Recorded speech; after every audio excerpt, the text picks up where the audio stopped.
इस वीडियो में हम लोग देखेंगे इंटरपोलेशन के बारे में। तो इंटरपोलेशन क्या होता है कि मान लेते हैं suppose y equal to f of x एक फंक्शन है जिसमें x और y दो वेरिएबल्स हैं, मीन्स x और y और टू वेरिएबल्स, जिसमें हम लोग ये बोलते हैं x को क्या है, इंडिपेंडेंट वेरिएबल,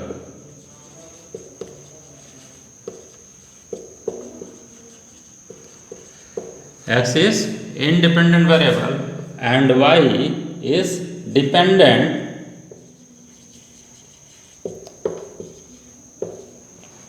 variable। तो इंडिपेंडेंट वेरिएबल और ये डिपेंडेंट। सपोज हम लोग के पास अगर कोई दिया हुआ फंक्शन है, for example y equal to x square plus 3x, तो हम लोग किसी भी इंडिपेंडेंट वैल्यू के रिस्पेक्ट में डिपेंडेंट वैल्यू कैलकुलेट कर सकते हैं, निकाल सकते हैं। मान लीजिए x इक्वल टू 2 पे y कितना होगा कैलकुलेट कर सकते हैं। तो अगर फंक्शन यहाँ पर दिया हो, तो इफ फंक्शन अगर यहाँ पर हम लोग का ना मालूम हो, अननोन फंक्शन हो, लेकिन उसकी जगह पर सेट ऑफ डेटा दिया हो, इट मीन्स xi और yi, सेट ऑफ डेटा दे दिया हो उसी x और y, यहाँ से x के रिस्पेक्ट में y का। तो अब i equal to 1 2 3 up to n तक, it means x1 y1 x2 y2 x3 y3, इस तरह से सेट ऑफ डेटा दे दिया हो। मीन्स जैसे दे दिया x की वैल्यू y की वैल्यू 1 2 3 4, इसके रिस्पेक्ट में 1 4 9 16, तो ऐसे डेटा दे दिया हो यहाँ पे। तो उस केस में अगर हम निकालना हो, दे दे कि x के किसी वैल्यू पर, मीन्स 2.5 पे y क्या होगा। तो कहने का मतलब ये है कि किसी भी इंडिपेंडेंट वैल्यू पर डिपेंडेंट वेरिएबल के वैल्यू को कैलकुलेट करना इंटरपोलेशन कहलाता है। Means the process of estimating the value of dependent variable means y with respect to independent variable is known as interpolation। means the process of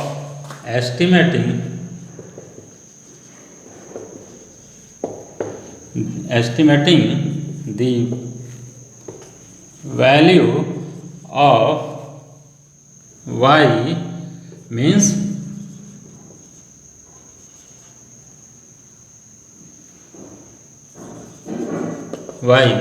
dependent, the process of estimating the value of y dependent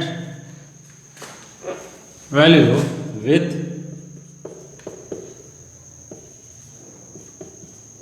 with respect to independent with respect to x, means independent variable is within the range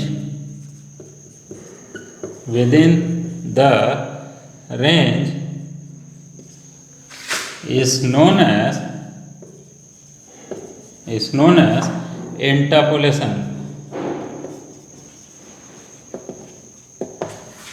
The process of estimating the value of dependent variable with respect to independent variable within the range is known as interpolation।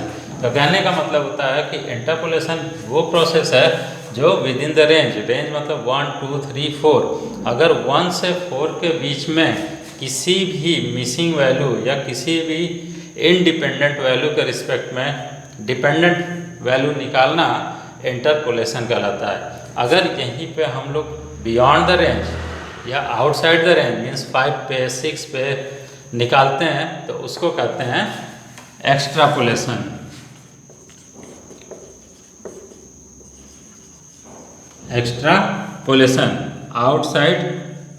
Outside the range,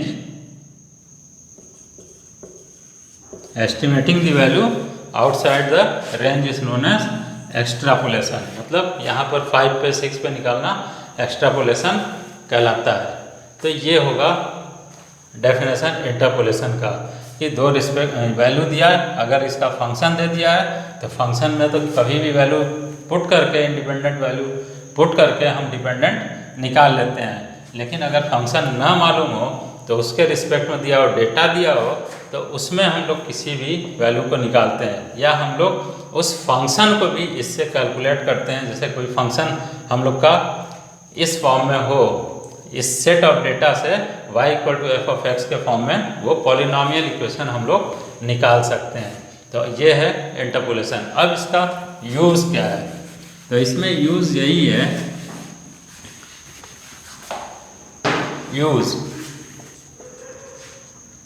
usage में first to estimate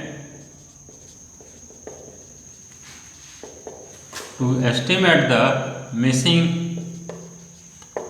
value, to estimate the missing value मतलब किसी भी missing value उस range के अंदर हम लोग निकालते हैं। दूसरा to estimate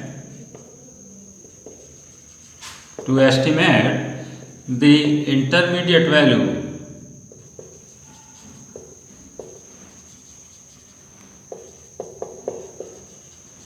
to estimate intermediate value को भी निकालने के लिए।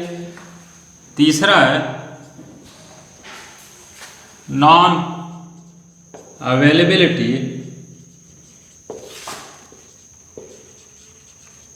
Availability of data. It means set of the data दिया हुआ है, किसी कारण से डेटा का कलेक्शन नहीं हुआ तो उस केस में जो डेटा अवेलेबल नहीं है तो उसको हम लोग अवेलेबल करा लेते हैं, इससे निकाल लेते हैं। फोर्थ, फॉर मेकिंग फोरकास्ट,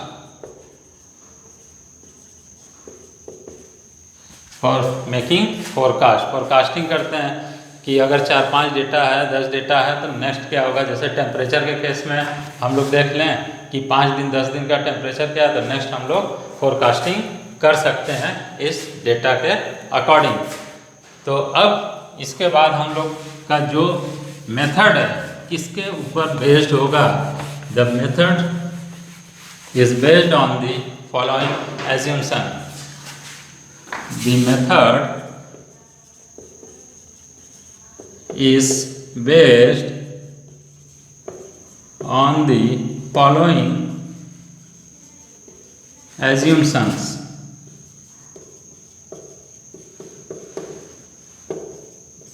तो इसमें जो मेथड इंटरपोलेशन का हम लोग लागू करेंगे, जो लगाएंगे, तो क्या क्या होना चाहिए, कब हमारा ये काम करेगा। तो एक तो पहला होगा there is definite and stable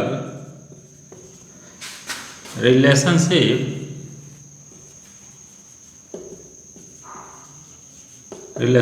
between both the variables। मीन्स जो x और y दो वेरिएबल्स हैं तो उनके बीच में एक डेफिनेट रिलेशनशिप होनी चाहिए। मीन्स कि अगर x इंक्रीज कर रहा है तो y इंक्रीज करे या डिक्रीज करे, या x डिक्रीज कर रहा है तो उसी के रिस्पेक्ट में y इंक्रीज करे या डिक्रीज। मतलब कि एक डेफिनेट और स्टेबल रिलेशनशिप होना चाहिए। ऐसा नहीं कि एक समय बढ़ रहा है फिर उसके बाद घटने लगा, एक x की वैल्यू 1 इंक्रीज करने पर कभी y में 2 का इंक्रीमेंट हो रहा है, कभी 5 का, कभी 10 का। तो ऐसा नहीं, एक डेफिनेट उनके बीच के भी रिलेशनशिप होने चाहिए x और y दोनों वेरिएबल के फॉर्म में। दूसरा क्या होगा कि we assume that the function is expressible in polynomial form. तो ये हम देखेंगे कि जब हमारा जो फंक्शन होगा वो पॉलिनोमियल में होगा तभी हम लोग इंटरपोलेशन का इस पे हम लोग काम कर सकते हैं। तो ये है एज्यूम्शंस जिसके ऊपर ये बेस्ड होगा। तो ऐसे हम लोग का ये इंटरपोलेशन पे काम कर रहे हैं। तो अब देखिए जो मेथड है, जो हम लोग एस्टिमेशन का काम करते हैं या जो हम लोग इंडिपेंडेंट वेरिएबल के रिस्पेक्ट में हम लोग किसी भी डिपेंडेंट वैल्यू को, डिपेंडेंट वेरिएबल के वैल्यू को कैलकुलेट करते हैं, तो वो क्या मेथड है। तो method based on the interpolation ये होगा। तो देख सकते हैं कि हम लोग का पहला ये ग्राफिकल मेथड जो हम लोग मिसिंग टर्म निकालते हैं, जो इंटरपोलेशन निकालते हैं, तो ग्राफिकल मेथड। दूसरा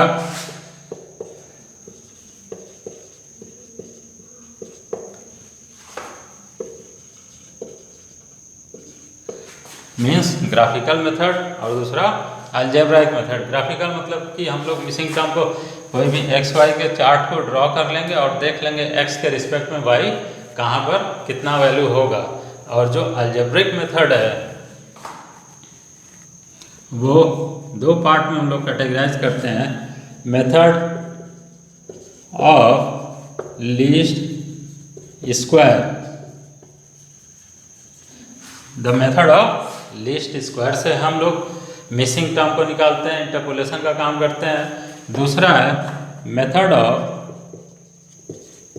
of finite difference, method of finite difference जो हम लोग को पढ़ना है। और जो पिछले वीडियो में हम लोग फाइनाइट डिफरेंस टेबल भी जनरेट किए हैं। तो फाइनाइट डिफरेंस मेथड से जब हम लोग इंटरपोलेशन का निकालेंगे तो वो दो होगा, एक इक्वल इंटरवल के लिए और एक अनइक्वल इंटरवल के लिए। तो इक्वल इंटरवल का मतलब होता है जैसा अभी हम लोगों ने देखा x का वैल्यू 1 2 3 4 इक्वली स्पेस्ड होंगे, जिनके बीच का जो डिस्टेंस होगा h होगा वो इक्वल होगा। और अनइक्वल में 1 3 5 6 7 इस तरह से होगा अनइक्वल। तो ऐसे हम लोग देख सकते हैं। तो इक्वल इंटरवल में हम लोग पढ़ेंगे न्यूटन्स का फॉरवर्ड इंटरपोलेशन,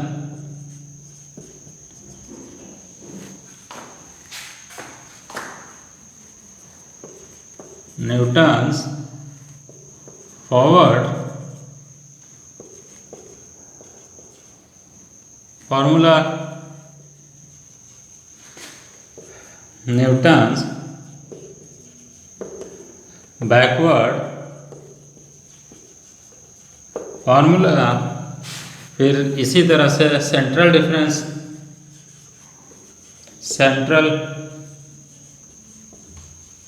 डिफरेंस फॉर्मूला। तो सेंट्रल डिफरेंस गॉस का सेंट्रल डिफरेंस है, इसी के बाद स्टिरलिंग्स फार्मूला है। और अनइक्वल इंटरवल में हम लोग पढ़ेंगे divided difference, Newton's divided difference